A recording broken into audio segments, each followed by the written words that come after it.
आपणाला जर मुक्त व्हायचं असेल, पापातून मुक्त, अनेक कोण्यातरी अडचणी मुक्त व्हायचं असेल तर निश्चित काल्याच्या कीर्तनामध्ये 7 दिवस केलेली सेवा आणि ते प्रसाद रूपाने मिळत असते. म्हणून काल्याचं कीर्तन सगळ्या जगामध्ये प्रसिद्धीला का आलं तर ह्या दिवशी सर्वच देव, स्वर्गाधिक देव येतात आणि नामस्मरण करतात. म्हणून आज आपला हा काल्याचा प्रसंग इतका सुंदर आलूर गावामध्ये सर्वांच्या वतीनं, गावकऱ्यांच्या वतीनं, सर्व मान्यवरांच्या वतीनं पाहता पाहता भगवंताने 7 दिवस अगदी आनंदाने आमच्याकडून सेवा करून घेतली. आणि ही सेवा आजतागायत प्राप्त असावी म्हणून आजचा अभंग आपण लिहिलेला काल्याच्या प्रसंगातला 4 चरणाचा. जन्माला येऊ, आल्यानंतर काला घेऊ, प्रत्येकाला काला देऊ, अशा प्रकारची योजना आजच्या अभंगातून तुकोबारे सांगतात. म्हणून सर्वांना विनंती आहे, प्रथम नमो गणनाथा उमा शंकराच्या सुता, चरणावर ठेवणी माता साष्टांग आता दंडवत. दुसरी नमो सारजा जी चतुराननाची आत्मजा, वाक्सिद्धी पावे जे सहसा तिच्या चरण ओजा दंडवत. आता नमो देव ब्राह्मण तुमचे निपुण्य पावन, पावन होती श्रोते जन तया माझे नमन दंडवत. आता नमो रंगभूमिका कीर्तने उभे होती देखा, टाळ मृदंग श्रुते देखा तया माझे दंडवत. आयसे नमन करुणी सकळा हरी कथा, बोले बोबड्या बोला अज्ञान म्हणून आपुल्या बाळा, चालवी सकळा नाम म्हणे मस्तक माझा पायावरी. या वारकरी संतांच्या माथा चरणावरी, साष्टांग हे करी दंडवत. पांडुरंगा करो प्रथम नमन, पांडुरंगा करो प्रथम नमन, पांडुरंगा करो प्रथम नमन, दुसरे चरण संतांची, दुसरे चरण संतांची, दुसरे चरण संतांची. पांडुरंगा करो प्रथम नमन, पांडुरंगा करो प्रथम नमन,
विस्तारू. बाबाजी सद्गुरु दास तुका, काय माझी वाणी मानिल संतासी, रंजवो चित्तासी अपुलिया. वसुदेवं सुतं देवं कंसचाणूरमर्दनं, देवकी परमानंदं कृष्ण वंदे जगद्गुरुम. आपल्या भारतीय परंपरेमध्ये जगद्गुरु म्हणलं तर तुकोबार आहे बरं का. 4 जगद्गुरु आहेत, पण वारकऱ्यासाठी स्वतंत्र जगद्गुरु तुकोबारायांचं व्यासपीठ आहे बरं का. कारण जगद्गुरु तुका अवतार नामयाचा बरं का, आणि कृष्ण वंदे जगद्गुरु, ह्या जगाचा परमात्मा जगद्गुरु आहे. आणि सगळ्या जगाचे गुरु, भारताचे गुरु, महाराष्ट्राचे गुरु, नवे नवे नांदेड जिल्ह्याचे, देगलूर तालुक्याचे, आलूर गावातले तुमचे गुरु, आमचे गुरु, सर्वांचे गुरु. आता इथून मात्र कीर्तन सुरू बरं का. हां, आता कीर्तन सुरू झाल्यानंतर अगदी पापणी हलवायचे नाही. परमात्मा ठिकाणी आलेले आहेत. काही गोष्टी कळण्यासाठी जवळ येऊन बसावं लागतात बरं का. परमार्थ चिंतन सोपी गोष्ट राहिली नाही आजकाल. सर्वांना समजून सांगावं लागले बाबा. तुकाराम महाराज उगो येडे होते का, उपजोनिया पुढते येऊ पुन्हा पुन्हा येतो म्हणाले. कशा करता हो? काय दही नाही आपल्या घरी? का लह्या नाहीत का? सगळ्याच घरी शेर 5 शेर मुरमुरे आहेत घरी. आणलं पाव किलो दही, टाकलं, खालं, घरी काला होत नाही का? घरी जमना काला नाही महाराज. 7 दिवस प्रयत्न करावे लागतात बरं का. जीव नावाची लाही आणि परमात्मा स्वरूपाचं प्रेम दही एकत्र येऊन जे केलं जातं त्याला काला म्हणतात बरं का. काला शब्दाचा अर्थ जन्माला आला. कशा करता आला अयो तुम्ही आम्ही जन्माला आलोत. जन्माला आल्यानंतर आपलं कर्तव्य आहे समाजित करणं, समाजामध्ये प्रत्येकाशी प्रेमानं वागणं, एकमेका देऊमुखे म्हणणं किंवा एकमेका सह्य करू अवघे धरू सुपंत. प्रत्येकाले प्रेमानं आनंदानं येण्यासाठी तुकोबरांची इच्छा होती. म्हणजे आम्हाला काय जमणं घेता येणार का. वैकुंठात गेलं, वैकुंठातही सुख आहे. तुकाराम महाराजांची आपण काल साजरी केली बीज बरं का. साजरी केल्यानंतर तुकोबारांच्या मनामध्ये आला असेल म्हणजे वैकुंठाला जायचं सामर्थ्य स्वतः तुकोबारांना आहे. कारण काळ गुलाम सलाम करी तुकया घरी राबतो. काळ रोज यायचा. कारण ज्याला जन्माला यायचं आहे त्याला सामर्थ्य लागते आणि मरायला सुद्धा सामर्थ्य लागते बरं का. उगच कुठेही मरणं वेगळं आणि भगवंताच्या प्राप्तीमध्ये कीर्तनामध्ये कदाचित एखाद्या मोठ्या महात्म्याला उत्तमची उरे कीर्ती मागे. कारण जन्माचे जन्म आपण मरमर करावी, परमात्म्याच्या प्राप्तीसाठी जीवन जगावं. जगत असताना त्या परमात्म्याच्या सोबत राहून त्याच्या हातानं प्रसाद घेता यावं म्हणून काल्याचं कीर्तन आहे बरं का. दही आणि लाह्या त्या प्रत्येकाला आहेत, सगळ्याच्या घरी आहेत. एका महिना म्हणले महाराज त्या दुधामध्ये का तूप नाही का, मग लावून बघ दिवा जमते का. घ्या आले वाटीवर दूध आण टाक वाटी लावू जमल का. प्रयत्न करावं लागतात त्याला. दूध आणावं लागल, तापवावं लागल, विरजण घालावं लागल, त्याला दही बनवावं लागल, दह्याचं नवनीत लोणी करावं लागल. लोणी केल्यानंतर उगं 4-5 दिवस ठेवा वास घाण होऊन जाते होते की नाही. आता लोक करणं बंद केलं वाटायला. कोणी मान हलना चलेत काही ना चलेत.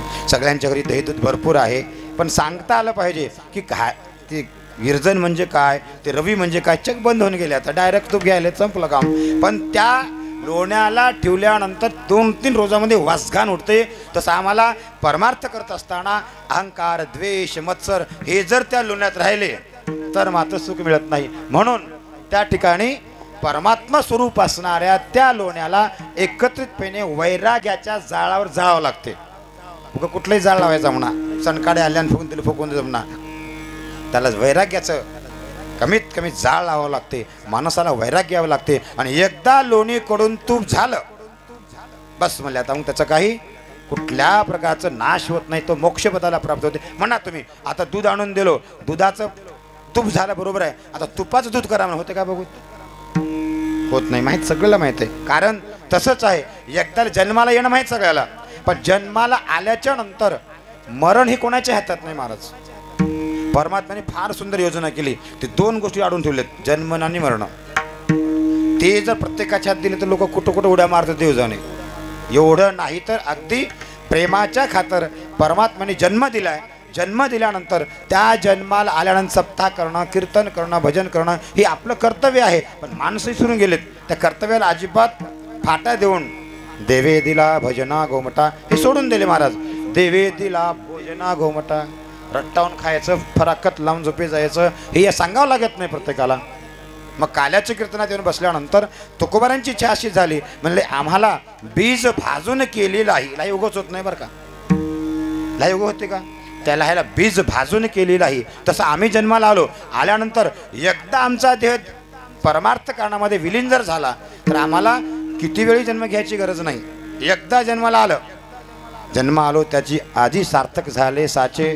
कवा सार्थक झालं, कमीत कमी आपल्याला भगवंताच्या नामुखाला आल्यानंतर कमीत कमी आपल्याला सद्गती मिळाली पाहिजे, सद्गुरूच्या सानिध्यात जीवन गेलं पाहिजे. तर तुकाराम महाराज काय म्हणतात, उपजून या पुढते येऊ. कशा करता येऊ, काला खाऊ दही भात. काला करण्यासाठी घरच्या घरी जमत नाही बरं का. कशा करता जमत नाही म्हणलं तर काला करण्याकरता त्याची उपस्थिती, हाजरी, कमीत कमी अनुष्ठान, जप तप कर्म साधना हे सगळं योग्य आहे का अगोदर बघावं लागते. परमात्मा वैकुंठातून वाट लावतो तुम्हाला. तुकाराम महाराज म्हणले आम्ही कशा करता आल्या, कोणा गावचे आहो, कुठले आहो. आम्ही वैकुंठवासी आलो याती कारणाती. आम्ही वैकुंठवासी आलो याती कारणाती. आम्ही वैकुंठवासी आलो याती कारणाती. आम्ही वैकुंठवासी आलो याती कारणाती. हे बोलले जरुसी सात बाबे भरताया, सात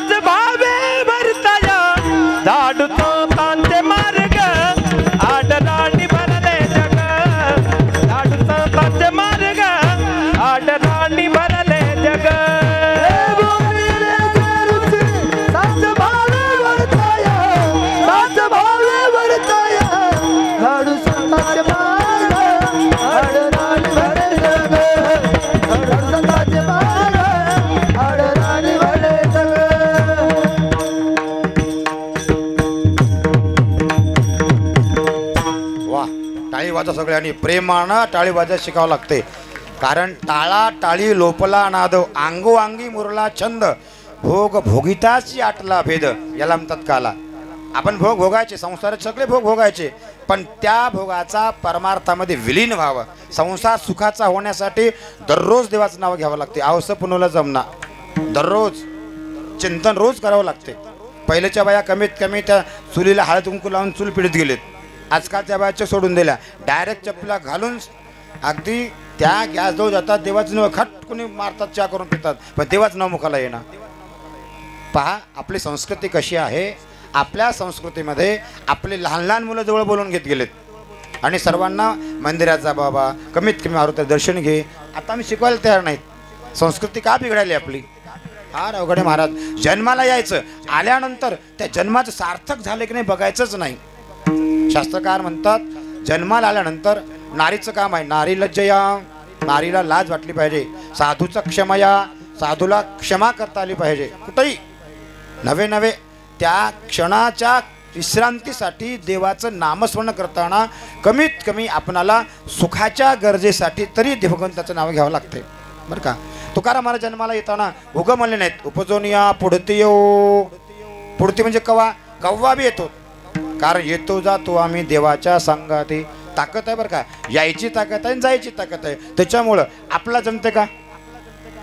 आपल्यामध्ये एक मोठा महात्मा म्हणला पुन्हा येईन, म्हणला की नाही हो, पुन्हा येईन. कशा करता?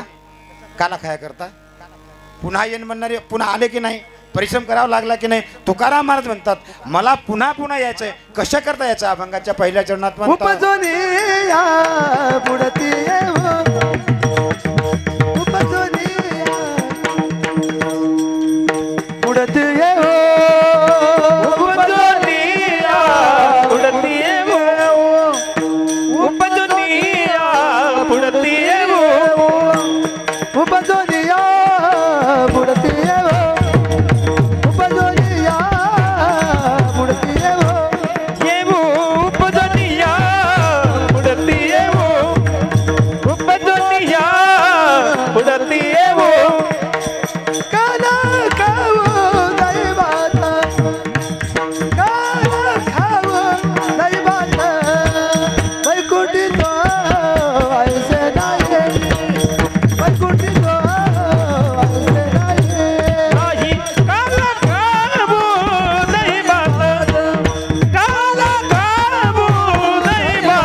पुढती येऊ काला खाऊ दही भात.